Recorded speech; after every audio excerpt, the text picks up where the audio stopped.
Este podcast é produzido pelo Correio Brasiliense. Eu, sinceramente, defendo que a Polícia Federal investigue o que aconteceu com o dólar aqui no Brasil recentemente. Por quê? O dólar subiu 7% em menos de 30 dias, mais de 7%. Rafaela, ganharam fortunas no Brasil especulando contra o real. Que aplicação dá mais de 7% em um mês? Em um mês, o dólar se valorizou mais de 7%. E por que o Banco Central não podia ter intervido? Sob a omissão do Banco Central.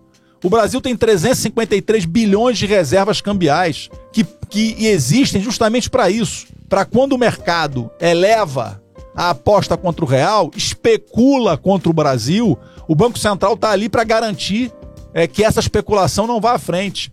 O Banco Central ficou olhando isso escalar e ganharem fortunas especulando contra o real.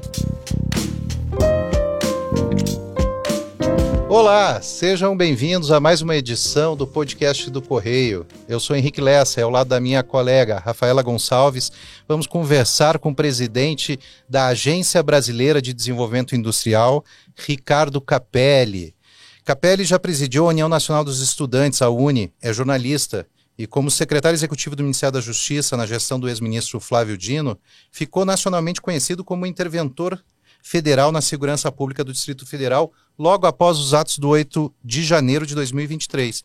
Obrigado, presidente, por vir conversar com a gente aqui no Correio. Obrigado, Henrique, pelo convite. Obrigado, Rafaela, a todos que nos acompanham. Um prazer conversar com vocês. Presidente, para a gente começar essa conversa, eu queria saber do senhor que agora, há poucos 5 meses, completou que o senhor assumiu essa nova função na BDI. Como é que está sendo os desafios e qual o balanço que o senhor faz dessa primeira etapa na agência e quais são os principais desafios que tem a política industrial no Brasil hoje? Olha, Henrique, a política industrial, primeiro é importante registrar que o Brasil ficou praticamente 7, 8 anos sem política industrial, né? E é importante registrar também, quer dizer, como é grave isso e como é importante a gente agora ter no Brasil a nova Indústria Brasil, a nova política industrial que foi lançada pelo presidente Lula, pelo ministro, vice-presidente Geraldo Alckmin. O que o Brasil está fazendo é o que o mundo inteiro está fazendo. É retomar as políticas industriais, a política de incentivo à reindustrialização, ou a neoindustrialização, porque a indústria do século XXI ela é uma nova indústria. Não é apenas você remontar ou recuperar as indústrias do passado. Para você ter uma ideia, vocês terem uma ideia, as pessoas que nos acompanham do que é isso, o FMI publicou um relatório agora em janeiro de 2024, onde um observatório de pesquisadores vinculados ao FMI identificou apenas em 2023 2.500 novas políticas industriais no mundo.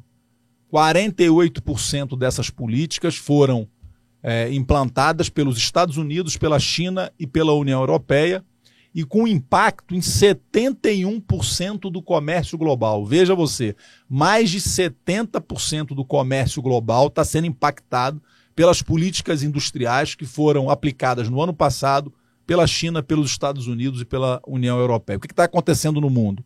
Está acontecendo uma reorganização das cadeias de suprimentos no mundo, a partir da Covid, onde ficou claro que alguns países estavam dependendo muito dos outros, então tem essa reorganização, e a partir também de tensões geopolíticas crescentes, guerra na Ucrânia, guerra no Oriente Médio, enfim. Então esse movimento é muito intenso no mundo e o que a gente está fazendo no Brasil é exatamente isso.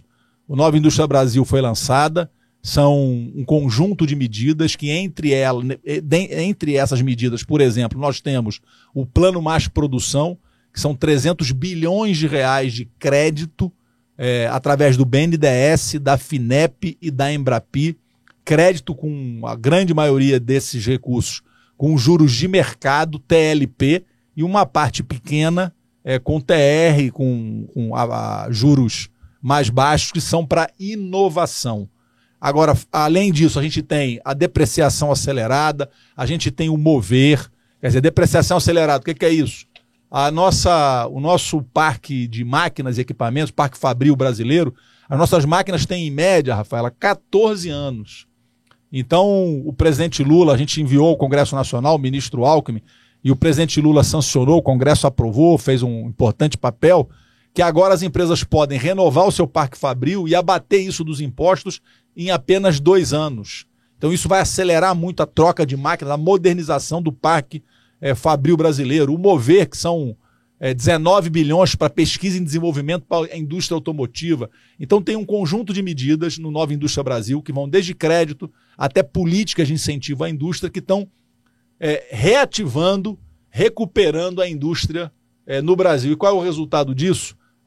Foi publicado ontem um estudo onde o Brasil subiu 15 posições no ranking de produção industrial, surpreendendo no primeiro trimestre desse ano. Então a indústria voltou, está gerando emprego, está gerando desenvolvimento e isso está se refletindo nos resultados do PIB. E como é que a agência trabalha isso em relação ao Ministério? Porque fica confuso para a gente, para o ouvinte entender melhor assim, qual é o papel da agência, qual é o papel do Ministério. Claro, veja, a agência ela é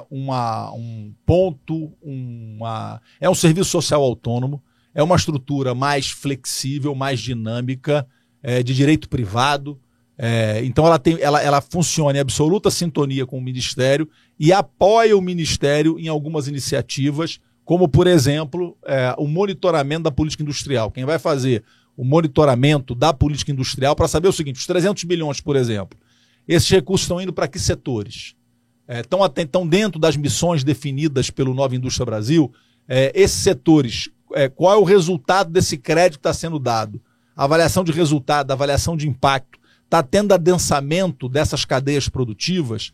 Então, por exemplo, a cadeia fotovoltaica, a eólica, a siderurgia, o complexo industrial da saúde, está tendo crédito, está gerando adensamento. Então, o monitoramento dessas metas do Nova Indústria Brasil está sendo construído pela ABDI.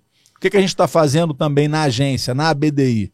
A gente está estimulando, isso é uma outra coisa fundamental no Brasil, que é a questão de encomendas tecnológicas. O que é isso? É a gente aplicar a lei de inovação. Então, por exemplo, nesse momento, a ABDI tem 2 contratos, um com a Petrobras, outro com os Correios, onde a gente está dando consultoria técnica e jurídica para que a Petrobras e os Correios utilizem o poder de compra dessas empresas para estimular a inovação. Então, o Correios, por exemplo, tem um problema. A Petrobras tem um problema para resolver. Não tem solução de prateleira. O que ela faz? Ela faz uma encomenda tecnológica, ela fala, eu tenho esse problema, e ela estimula que empresas inovem, empresas brasileiras inovem. Então a gente está trabalhando nisso, encomendas tecnológicas com grandes empresas e também com o setor público, estimulando o setor público a utilizar a lei de inovação, que foi atualizada em 2018, mas que saiu muito pouco do papel. E uma outra questão central para a agência, isso é muito importante, todos que nos ouvem vão compreender, é a questão do ambiente regulatório. A gente está atuando para tentar auxiliar as agências que foram desmontadas. Para você ter uma ideia, o IBAMA chegou a ter 6 mil servidores, hoje tem menos de 2 mil servidores. Então a gente está atuando, fazendo acordo de cooperação técnica com essas agências, a ABDI, para destravar gargalos regulatórios. Como que a gente vai fazer isso? A gente já assinou com a Agência Nacional de Mineração. Pra você ter uma ideia, a Agência Nacional de Mineração tem hoje 215 mil processos na fila. A agência tem 21 mil pedidos de pesquisa e lavra aguardando avaliação. Quando a gente fala de transição energética, você não faz transição energética sem minerais estratégicos e sem terras raras. E você não faz essa exploração se os pedidos estão parados na ANM. Então a gente está em parceria com a ANM, entrando lá, fazendo reestruturação de sistemas, entrando com inteligência artificial, fazendo reestruturação da modelagem de processos, dos fluxos de processos, fazendo toda uma reorganização do modelo de gestão da agência para que a gente possa agilizar isso. E a mesma coisa, a gente está caminhando para assinar com o IBAMA, com a Anvisa e com outras agências, que é o quê? Acelerar. O Brasil precisa acelerar, destravar investimentos privados que estão presos no emaranhado regulatório. Bom, presidente, primeiramente, muito obrigada por ter aceitado o nosso convite. E sobre esses gargalos regulatórios, como é que isso tem barrado o investimento privado na indústria e a importância dessa junção, como você disse, do investimento público com o investimento privado? Olha, Rafael, essa pergunta é muito importante porque o Brasil tem uma situação fiscal muito comprimida. Então, dificilmente a gente vai dar grande salto de desenvolvimento via orçamento público. É fundamental acelerar e destravar o investimento privado. Para você ter uma ideia, só uma empresa, eu falei de 300 bilhões de crédito do Nova Indústria Brasil, BNDES, FINEP, Embrapi, mas só uma empresa, que é a Vale, nesse momento tem 350 bilhões de reais de investimentos privados dessa empresa, aguardando a análise e a liberação de licenças. São 77 licenças da Vale que estão no IBAMA. Então, se você consegue fazer essa liberação, essa avaliação, só com uma empresa você tem mais do que toda a NIB de investimento no Brasil. E assim como a Vale, tem inúmeras outras empresas com processos nas agências reguladoras, em órgãos regulatórios, aguardando análise para acelerar investimentos privados. Esses investimentos que vão gerar emprego, vão gerar desenvolvimento, vão fortalecer a indústria. Então, a agência, a BDI, tem atuado nesse sentido. Com a Agência Nacional de Mineração, a gente já assinou um acordo de cooperação técnica, a gente vai ajudá-los. Você sabe que hoje a gente fala, mas vai contratar, vai triplicar o número de servidores. Hoje você não precisa fazer isso, quer dizer, se puder aumentar o quadro, claro que é importante, mas a gente tem uma situação fiscal que às vezes não permite a gente contratar todo mundo que seria necessário. Você tem hoje outros instrumentos inovadores, tecnológicos, como a utilização de inteligência artificial para fazer boa parte da análise administrativa, de questões burocráticas legais. Então a gente está entrando nessas agências para fazer isso, para destravar. A gente está lançando esse programa, chama Destrava Brasil, para a gente tentar destravar o investimento privado que está preso no ambiente regulatório do país. Presidente, o senhor fala sobre essa necessidade de melhorar a eficiência do ambiente regulatório. O vice-presidente e ministro da Indústria e Comércio, Geraldo Alckmin, fala muito na indústria 4.0. É quase um mantra do vice-presidente, sempre a indústria 4.0, a indústria 4.0. O que é essa indústria 4.0 e até que ponto esse avanço para essa nova industrialização também não esbarra em questões como infraestrutura de conectividade, que a gente sabe que o Brasil está muito aquém do que se esperava, por exemplo, no avanço do 5G. Como é que o senhor vê isso? Veja, esse é um desafio, você desenvolver a indústria do século XXI, a indústria 4.0, o vice-presidente Alckmin fala sempre, ela é inovadora, ela é sustentável, ela é competitiva, então ela tem que elevar seus níveis de produtividade, enfim. Esse é um desafio complexo que envolve um conjunto de setores. Mas o Brasil, eu acredito, tem uma oportunidade imensa com a indústria do século XXI em função das nossas condições naturais. Veja você, o Brasil já tem hoje mais de 90% da sua matriz elétrica de fontes renováveis. A média da OCDE, dos países desenvolvidos, é 55% da matriz elétrica de renováveis. O Brasil tem mais de 90% da matriz elétrica vem de fontes renováveis. Então, a meta que os países desenvolvidos estão colocando para 2050 de descarbonização, o Brasil já cumpriu hoje. No que diz respeito à geração de energia total, 45% da energia gerada no Brasil é limpa, é de matriz renovável. A média da OCDE é 12%. E o que isso traz de oportunidade para o Brasil? As empresas no mundo todas estão muito pressionadas pela descarbonização. A gente está vendo os efeitos desses eventos climáticos extremos. A gente viu agora no Rio Grande do Sul, uma tragédia que o Brasil inteiro assistiu. Então as empresas estão pressionadas para descarbonizar. E onde é que elas têm a oportunidade de descarbonizar produzindo aço verde, por exemplo, produzindo energia limpa. É no Brasil.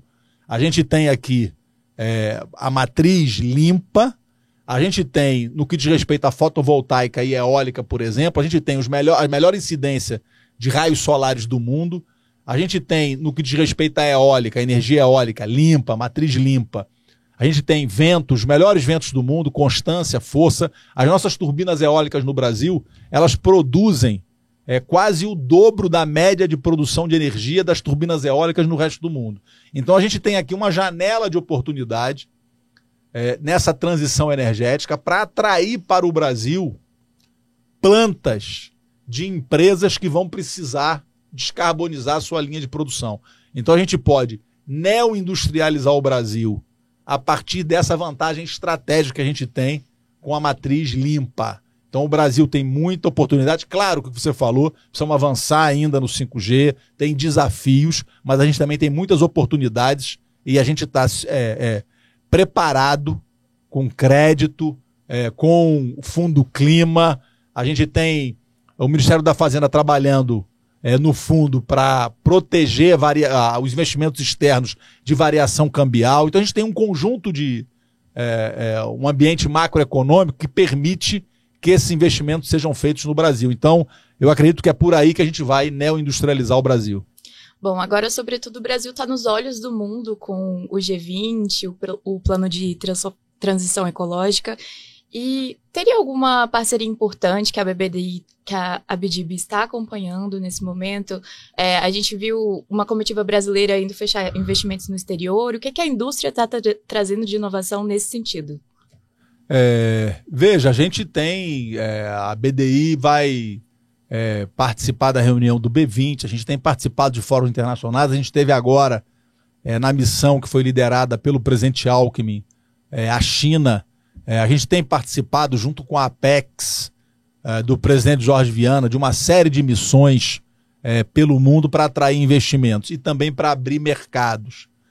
Vejam vocês, a Associação Brasileira da Indústria de Alimentos anunciou ontem 120 bilhões de novos investimentos na indústria até 2026.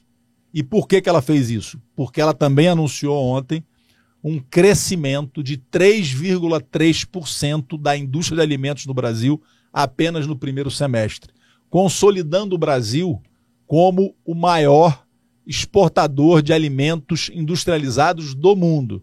E por que a gente está alcançando esses números? O Brasil conseguiu abrir, agora no governo do presidente Lula, 165 novos mercados. Então, quando o presidente Lula viaja, quando o vice-presidente Geraldo Alckmin viaja, quando a BDI vai junto, participa de missões com a Apex, tivemos na Colômbia, tivemos na China, vai ter agora Chile. Enfim, isso tudo é trabalho, atrair investimentos, parcerias e abrir mercados para que a indústria brasileira possa se desenvolver e gerar empregos no Brasil. Presidente, o senhor falou algumas vezes desse plano Nova Indústria Brasil.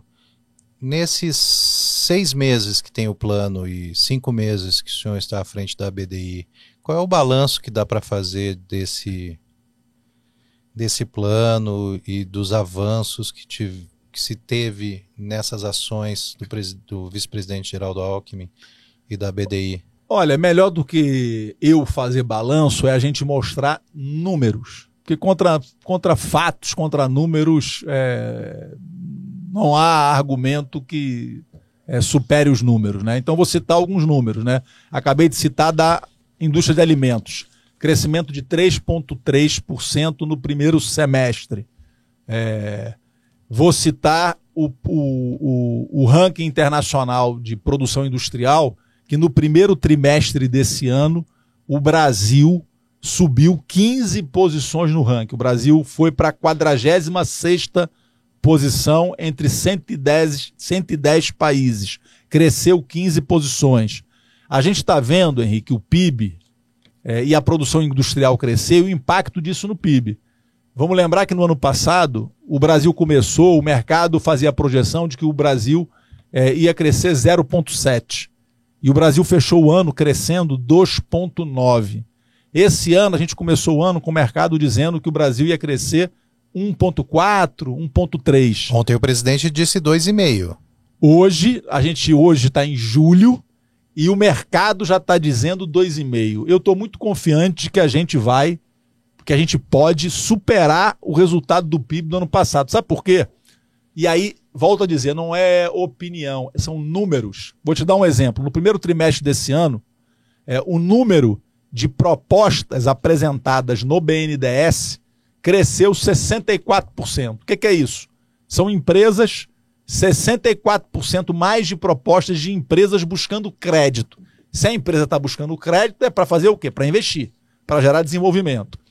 As aprovações no BNDES no primeiro trimestre desse ano cresceram 92%. O BNDES aprovou 92% a mais de operações de crédito. E o desembolso, o dinheiro na veia do BNDES para as empresas, cresceu 22% no primeiro trimestre desse ano. Veja, a gente tem a inflação no mês passado surpreendeu positivamente, ela ficou abaixo do que o mercado esperava. A gente tem inflação no centro da meta, a gente tem crédito e as empresas tomando crédito.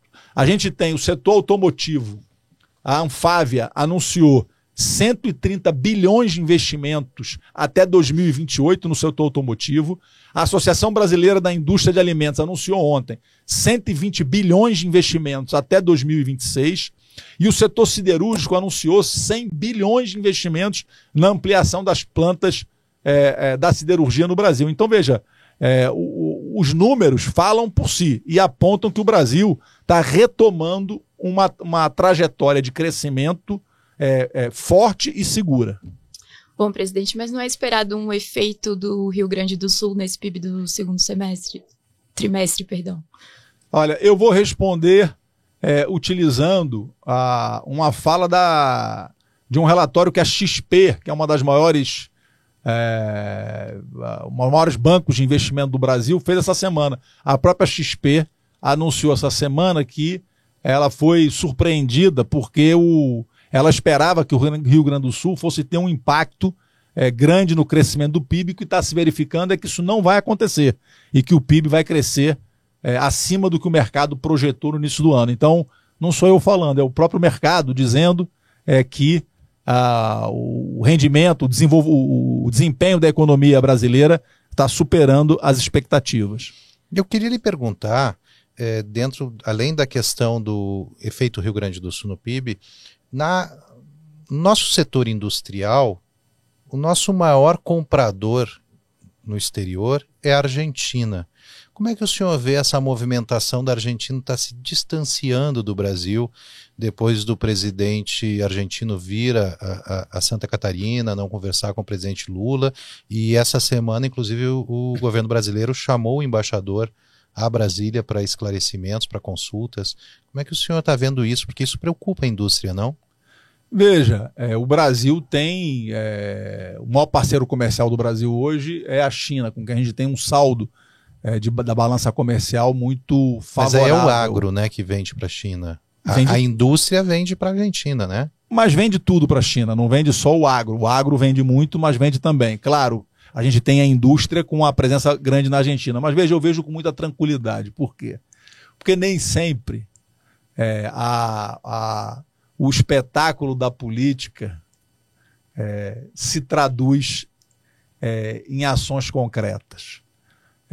O governo anterior, expoentes do governo anterior aqui do Brasil, cutucavam a China, falavam mal da China, e nunca isso teve impacto nas relações comerciais do Brasil com a China.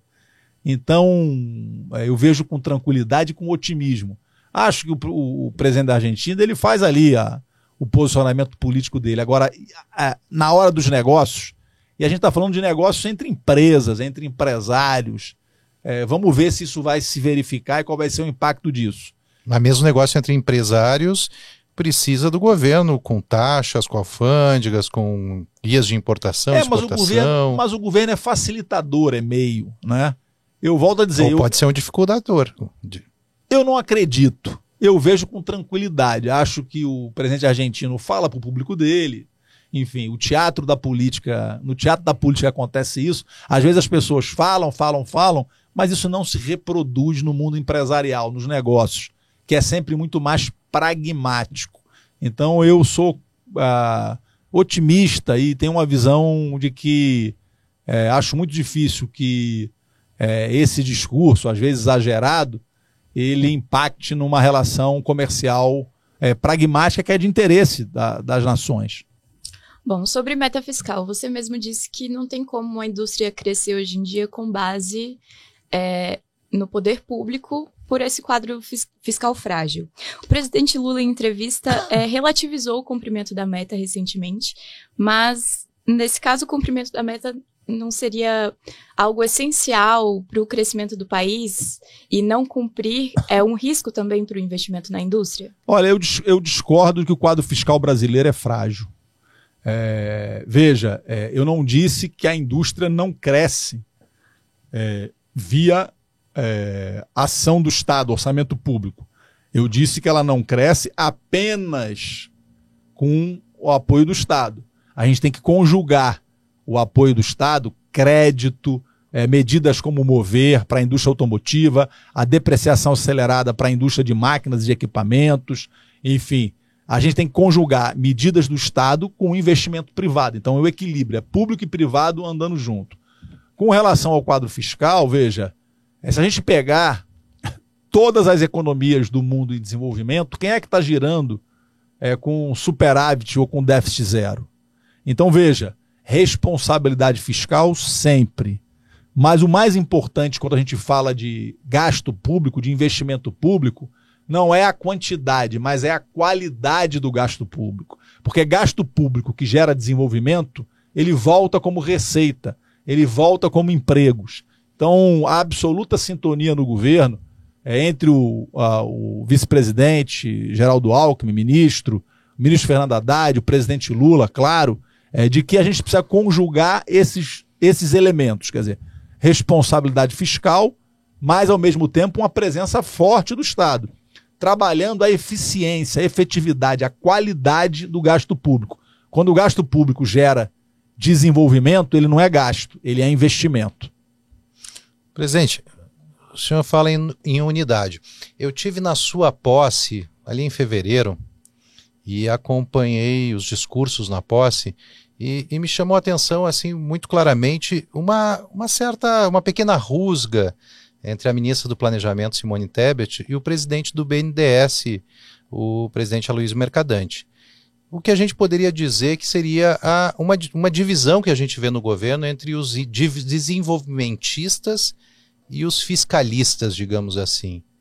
Daí eu lhe pergunto, como é que está esse debate dentro do governo hoje? Quem é que está levando a melhor, os desenvolvimentistas ou os fiscalistas? E nessa linha também, a gente pode ter uma reedição dos campeões nacionais? O que o senhor acha? Veja, essa é uma tensão que, na minha opinião, ajuda o governo. E essa é uma tensão presente em todos os governos, né? Você tem as pessoas que têm a missão de cuidar do fiscal e tem as pessoas que têm a missão de cuidar do desenvolvimento, da geração de empregos. E essas tensões, elas são permanentes. Quer dizer, a gente via no governo anterior do presidente Lula os debates, muitas vezes, que existiam entre, na época, o Palocci, que era o ministro da Fazenda, e outros que defendiam uma aposta desenvolvimentista maior, gastos, investimentos maiores. Quer dizer, essa é uma tensão presente em todos os governos. Eu acho que ela é saudável, porque o segredo está sempre no equilíbrio, no meio termo, e acho que essa tensão, às vezes, empurra para o meio termo, e que eu acho que isso é o melhor para o Brasil. Mas e não tem ninguém levando a vantagem hoje? Os desenvolvimentistas ou os fiscalistas? Veja, eu vejo o presidente Lula como um maestro desse processo, né? Ele tem repetido isso, quer dizer, ele fala, nós precisamos ter equilíbrio fiscal, ele fala sempre da dona Lindu, né? Eu aprendi com a dona Lindu, que não pode gastar mais do que você ganha. Mas, ao mesmo tempo, você tem que desenvolver e apostar no desenvolvimento do Estado. Quando você fala de responsabilidade fiscal, claro que todos nós defendemos responsabilidade fiscal. Na minha opinião, esse é um debate falso. A questão, Henrique, quando a gente vai falar de cortar cortar gasto público. Vamos debater o que tem que cortar? O que não dá, Henrique, é para aceitar o que eu vi, por exemplo, na semana passada, editoriais de grandes jornais defendendo cortar o BPC. Você sabe o que é o BPC? É o benefício de prestação continuada.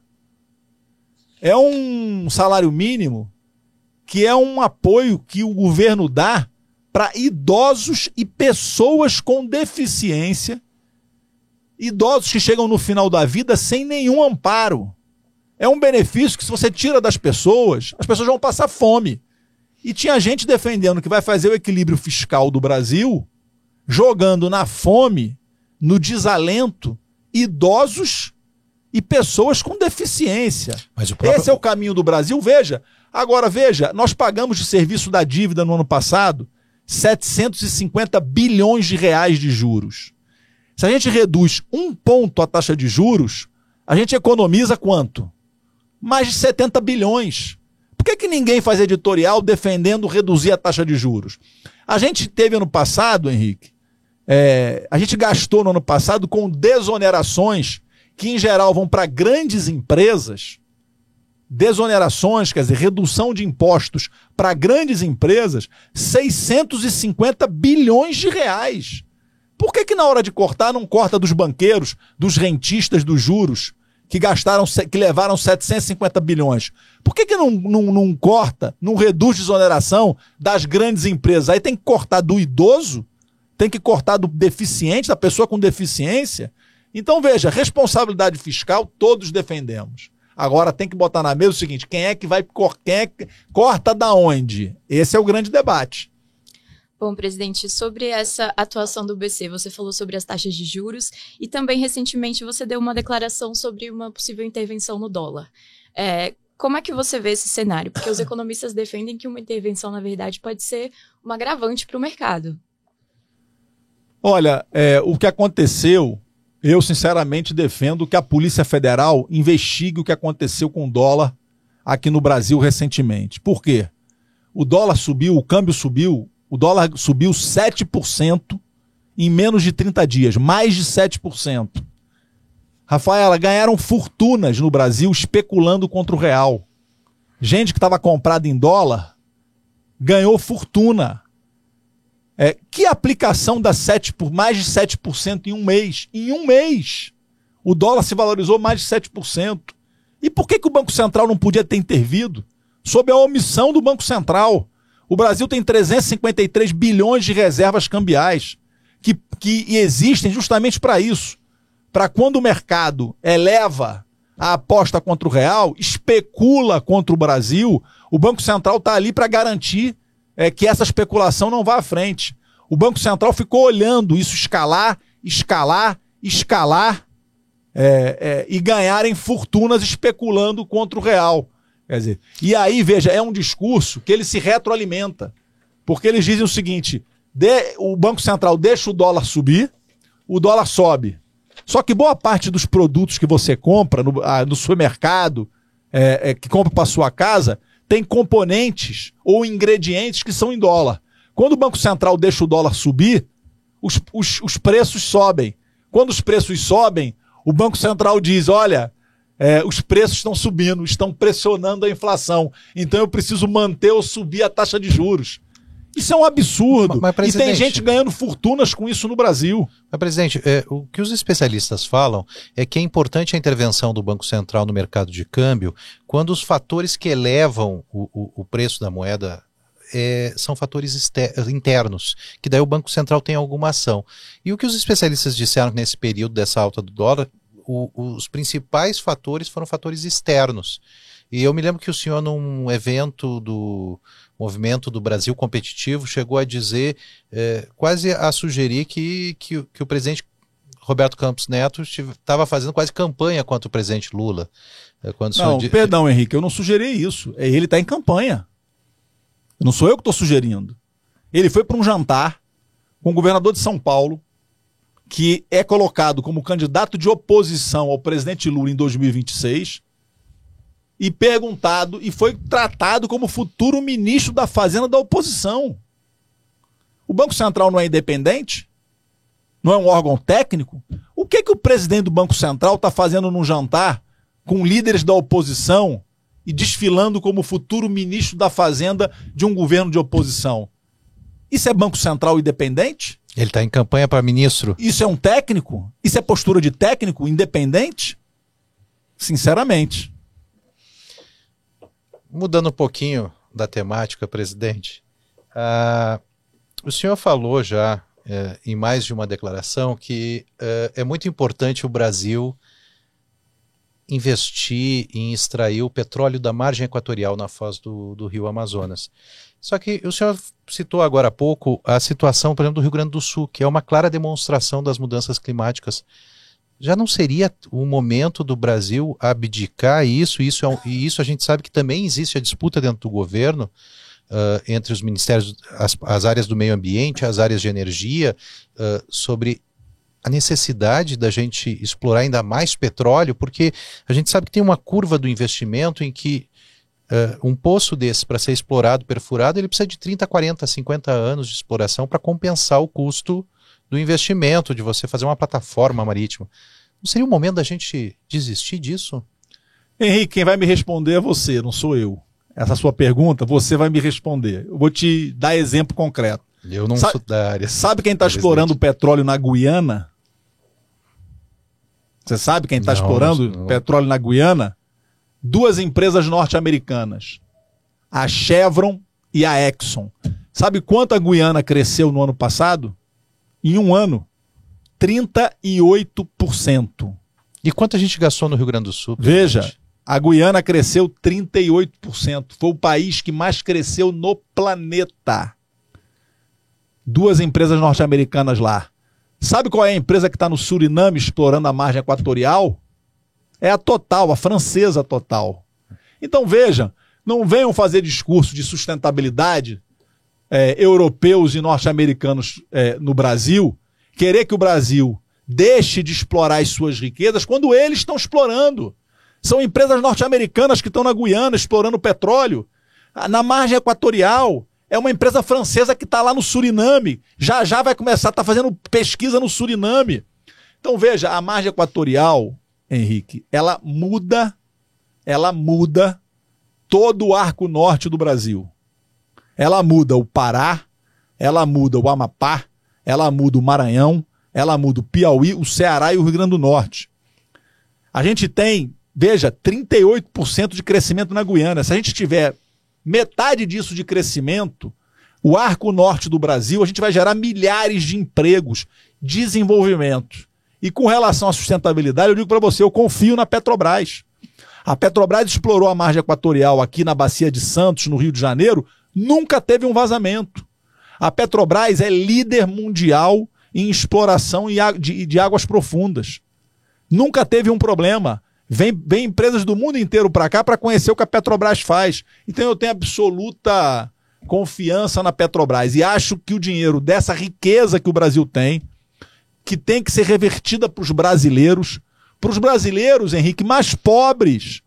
A gente está falando dos brasileiros mais pobres, que estão lá no norte e no nordeste. Essa margem equatorial vai mudar a vida dos brasileiros mais pobres do norte e do nordeste. E os recursos dessa margem equatorial podem, inclusive, financiar a transição energética no Brasil.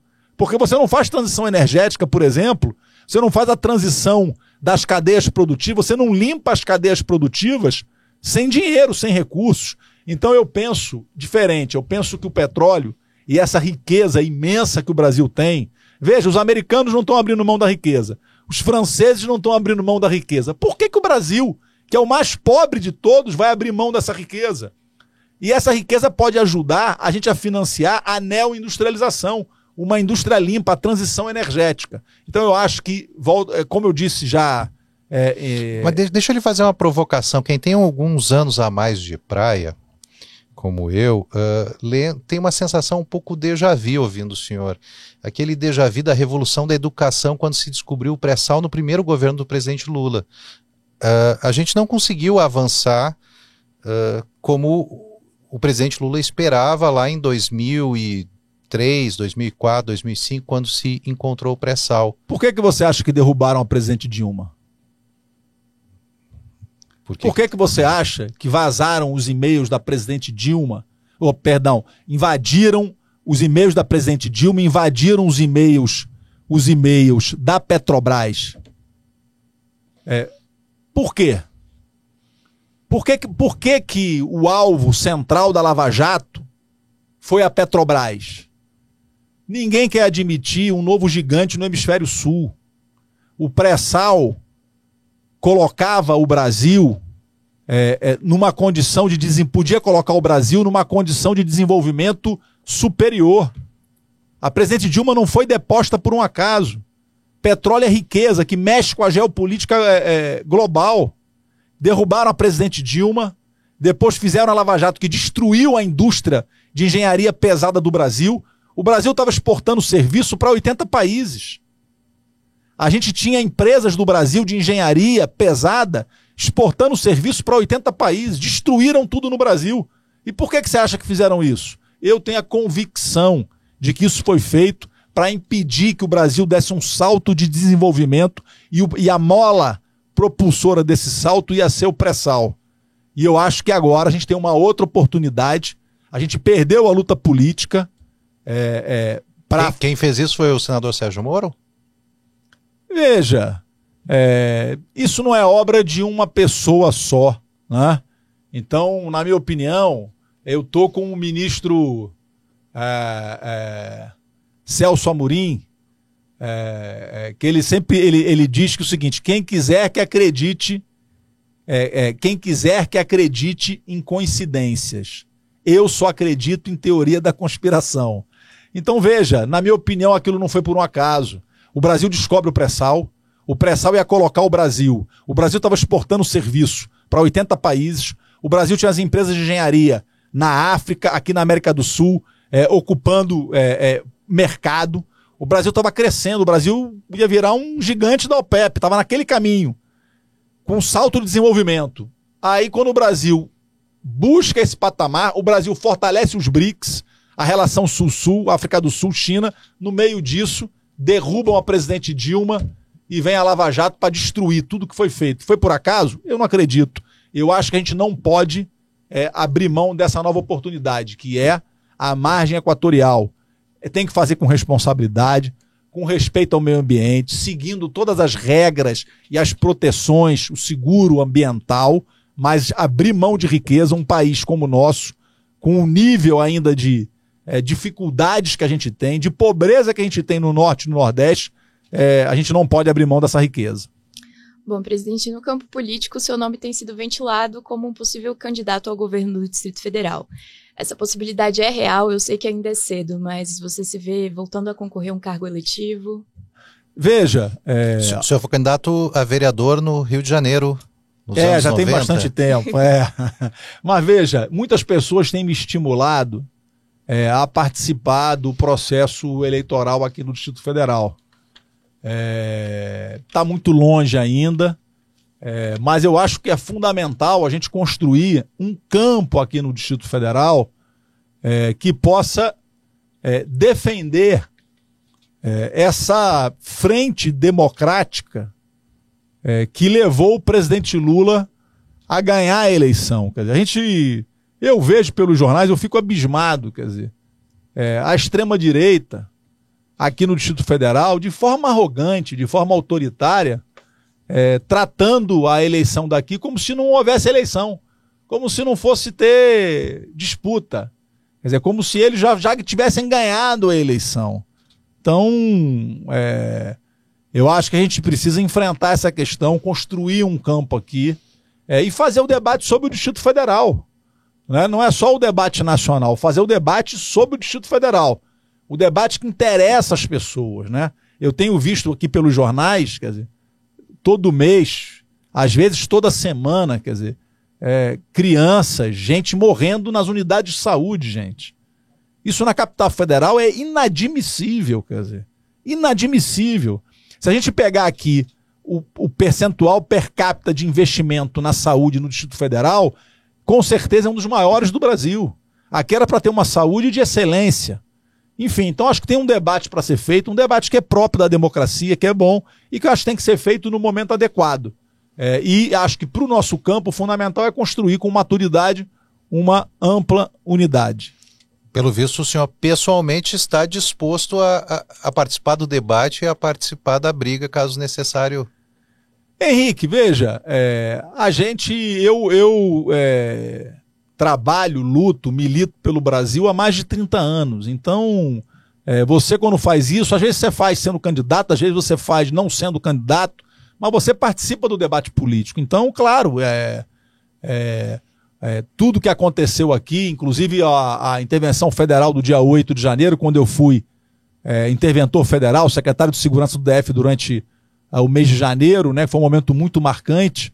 Aquilo ali me estabeleceu uma relação minha com a cidade que eu sinto na rua. As pessoas me estimulam a participar do debate e eu acho que eu posso contribuir de alguma forma, não necessariamente sendo candidato, mas contribuir com esse debate. Eu acho que isso é bom para o Brasil. Eu não defendo isso para mim, eu defendo isso para todo cidadão. Acho que todo mundo tem que participar da política, dar sua opinião, dar sua contribuição. Não está descartado, então. O título já está aqui em Brasília? Não, ainda não. O título está lá em São Luís, lá no Maranhão ainda, porque eu morei 2 anos lá, né? Fui secretário do nosso ministro do Supremo Tribunal Federal, Flávio Dino, lá durante 2 anos. Então ainda está lá. Mas eu vou transferir para cá com certeza, porque eu não estarei...